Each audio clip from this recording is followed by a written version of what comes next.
Привычный формат в необычном составе. Депутаты Народного собрания провели расширенное заседание с участием членов Комитета Госдумы Федерального собрания по делам Содружества независимых государств, евразийской интеграции и связям с соотечественниками. Конечно же, на повестке дня вопросы международного характера, которые возможно решить сообща.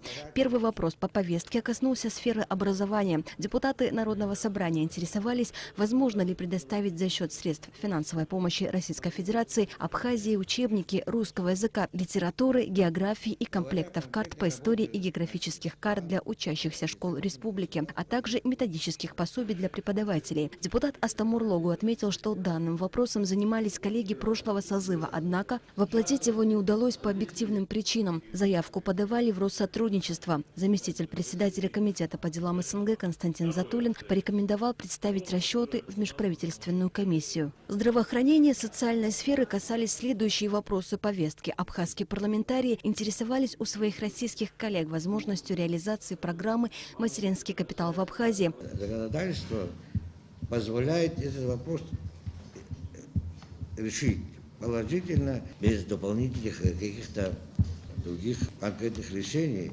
И этот вопрос тоже был поставлен перед руководством Российской Федерации.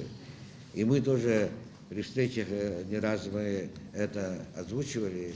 Конечно, это было бы большим подспорьем, большим делом для нашего населения.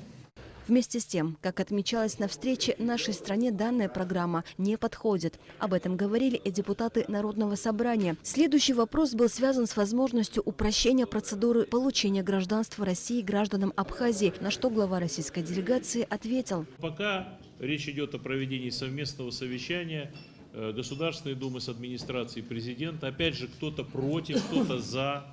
Очень трудно идет это дело. В течение примерно 20 лет одни и те же люди сидели в управлении по гражданству против всех вопросов упрощения гражданства. Вот что все, не будем ничего давать, вот просто не дадим. А есть куча проблем, не только у абхазов, у русских людей за рубежом. Депутаты Народного собрания в рамках повестки подняли вопрос статуса ратификации, пожалуй, немаловажного документа, позволяющего с абхазским дипломом легально устроиться на работу в любом российском учреждении. Также это касается тех, кто собирается поступить в высшее образовательное учреждение с аттестатом любой школы республики. Легализация не только по сути Российской Федерации, надо выехать на территорию России и еще легализировать документы. Я обратился на ускорение вопроса ратификации этого документа, для того, чтобы к следующему сентябрю снять эти вопросы для наших детей.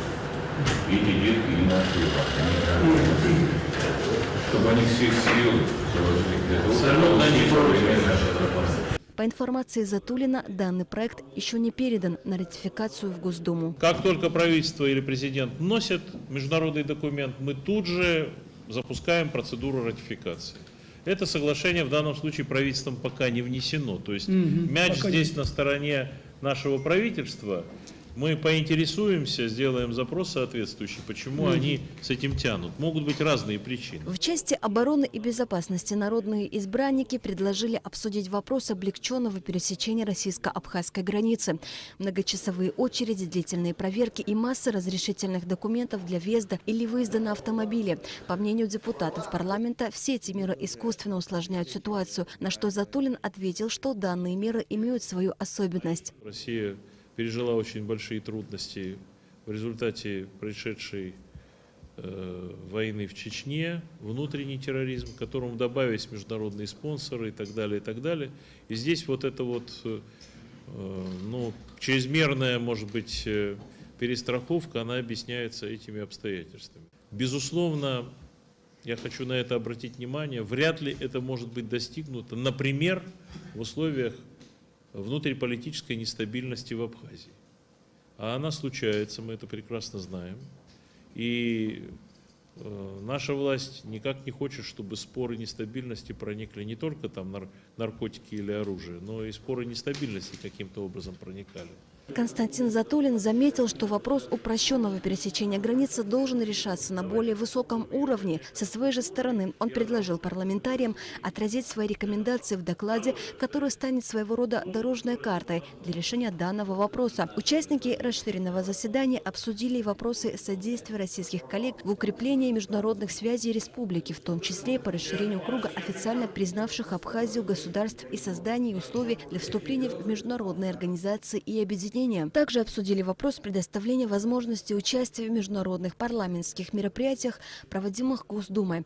Константин Затулин отметил, что в Комитете Госдумы по делам СНГ намерены отстаивать и лоббировать интересы Дружественной Республики Абхазия. Асида Малия, Степан Мартиросян, Абхазское телевидение.